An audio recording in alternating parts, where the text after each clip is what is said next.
अस्सलाम वालेकुम friends, this is Karim again. उम्मीद है सब ठीक होंगे। आप सबको मेरी तरफ से बहुत बहुत जुमा मुबारक।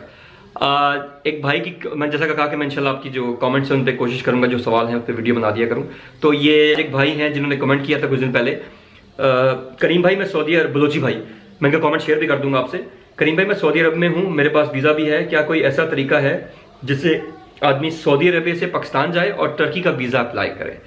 और फिर दूसरा ने कहा करीम भाई जवाब जरूर दीजिएगा देना, और हो सके तो वीडियो बना दें और इस बारे में। लव यू सो मच, अल्लाह आपका हामी और नासिर हो, आमीन। आपका भी, आप सबका, बलोची भाई आपका, आप सबका, जितने भी मुझे मतलब गल्फ कंट्री से भी और दुनिया भर से दुआएं देते रहते हैं, प्यार करते रहते हैं, थैंक यू सो मच।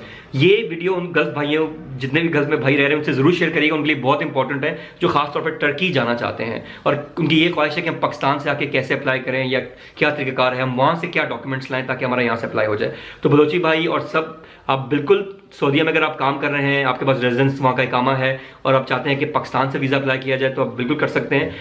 अगर आपको याद हो, मैं टर्की में अली भाई से मिला था, अली रजा भाई, जिनके साथ मेरी वीडियो भी है। तो अगर आपको याद हो, वो सऊदीया में बिजनेस कर रहे थे अपना, उन्होंने भी पाकिस्तान से ही यानी अप्लाई किया था। टर्की का जो वीज़ा था वो मैंने उनकी फाइल प्रिपेयर की थी, अल्हम्दुलिल्लाह वीज़ा लग गया और वो टर्की में आ गए थे और फिर उन्होंने टीआरसी भी अप्लाई किया और टीआरसी भी उनका आ गया। उसकी वो भी वीडियो है, लेकिन वो जब मैं कुछ दिनों बाद अपलोड करूंगा। जब मैं युगांडा से वापस आया, फिर वो टर्की में इस्तांबुल में मुझसे मिले, मैंने शुक्रिया अदा किया। खैर शुक्रिया तो अल्लाह की ज़ात का। तो उनका वो टीआरसी भी कंप्लीट हो गया था, वो पाकिस्तान आ चुके हैं। तो क्वेश्चन ये है कि वहां से, गल्फ से, दुबई, सऊदीया से हम क्या डॉक्यूमेंट्स लाएं टर्की में वीज़ा अप्लाई करने के लिए? तो सबसे इंपॉर्टेंट चीज़, आप जहां पे जॉब कर रहे हैं उस कंपनी का लेटर हेड, उस पर 3-4 चीज़ें मेंशन हो। उसमें ये मेंशन हो कि आप जो है वहाँ पे कितने अरसे से काम कर रहे हैं, आप क्या डेजिग्नेशन है, पोजीशन क्या है आपकी, डेजिग्नेशन क्या है आपकी, आप सेल्स मैनेजर हैं क्या है, 2 चीज़ें। तीसरी चीज़ कि आपकी तो कितने अरसे से क्या डेजिग्नेशन है, कितनी सैलरी ले रहे हैं, जो भी आपकी दिरहम में, रियाल में सैलरी है। चौथी इंपॉर्टेंट चीज़, आप ये सैलरी कैसे ले रहे हैं, बाय कैश, बाय चेक या बैंक ट्रांसफर। तो ये तीनों में से जाहिर पता कोई एक ऑप्शन होगा। अगर आप बाय कैश ले रहे हैं तो उसमें वो मेंशन करवाइएगा, अगर आप बाय चेक ले रहे हैं तो वो मेंशन, और बैंक ट्रांसफर है तो वो मेंशन। अगर बैंक ट्रांसफर है तो आपको वहां से बैंक स्टेटमेंट अपनी लानी जरूरी है, ये ध्यान में रखिएगा।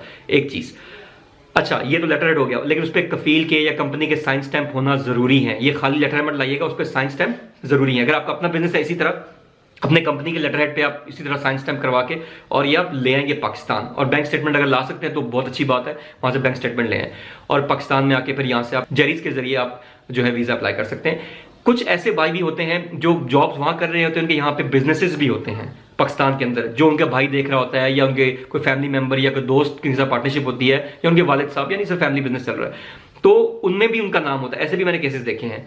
तो वो अपने यहाँ के डॉक्यूमेंट्स भी लगा सकते हैं और वहां से लेटर भी ला सकते हैं, जी मैं वहां पे होता हूँ लेकिन यहाँ पे मेरा बिजनेस भी है, तो आप दोनों लगा सकते हैं। यहाँ की बैंक स्टेटमेंट भी आप लगा सकते हैं। ऐसे भाई जो वहां पे कैश सैलरी ले रहे हैं वो तो बैंक स्टेटमेंट नहीं लाएंगे वहां से मेरे ख्याल में, तो यहाँ की स्टेटमेंट लगा दें। तो उसमें ऐसे मैंने केसेस देखे हैं जो वहां से अपने सिर्फ लेटर ले आए थे और यहां से उन्होंने अपनी बैंक स्टेटमेंट लगा दी और उनके वीजे भी लग गए। लेकिन वीज़ा लगना ना लगना खैर से वो तो एक नेक्स्ट स्टेप है, वो अल्लाह की उस पे है कि मंजूरी पे। लेकिन कोशिश आप इस तरह ज़रूर कर सकते हैं कि आप वहाँ से अपना लेटर हेड लेके आएँ और यहाँ पे अपनी स्टेटमेंट लगाएं। एनटीएन भी मस्त है, चाहे आप, कुछ लोग कहते हैं कि नहीं मैं जॉब कर रहे हैं तो हमारी एनटीएन मस्त होता है, चाहे वो पाकिस्तान में जॉब कर रहे हैं, कहीं भी कर रहे हैं, एनटीएन आजकल बहुत सख्ती कर दी है, ज़रूरी है। कुछ ऐसे केसेस ज़रूर हुए हैं, अब भाई कहेंगे कि हमने एनटीएन के बगैर अप्लाई किया, लेकिन बहुत रेयर। अब ज़्यादातर एनटीएन मांगते हैं, तो आप एनटीएन बनवा लें, वो इतनी बड़ी डील नहीं है। एनटीएन बनवा लें, प्रूफ ऑफ इनकम आपका हो गया, एफआरसी हो गया आपका, वो जो वहाँ का जारी बात है, आप दुबई का जो रेजिडेंस है, कामा है, उसकी कॉपी लगा दें साथ, या सऊदीया का, और साथ अल्लाह खैर सल्लाह बाकी जो डॉक्यूमेंट्स हैं छोटे मोटे वो आप लगाएं। होटल बुकिंग, टिकट बुकिंग, आपकी ट्रैवल इंश्योरेंस और प्रूफ ऑफ इनकम तो आपका वो आ गया, और कवरिंग लेटर, और अल्लाह खैर सल्लाह अप्लाई कर दें। आप खुद भी अप्लाई कर सकते हैं, हमें कहेंगे हम फाइल प्रिपेयर कर देंगे, लेकिन आप खुद कर लें तो ज़्यादा बेहतर होता है, और किसी से भी करवा लें, नॉट अ प्रॉब्लम। लेकिन आप वहाँ से आके यहाँ पे अप्लाई ज़रूर कर सकते हैं। दैट्स इट, मिलते नेक्स्ट वीडियो में, तब तक दुआओं की दरख्वास्त, अल्लाह हाफ़िज़।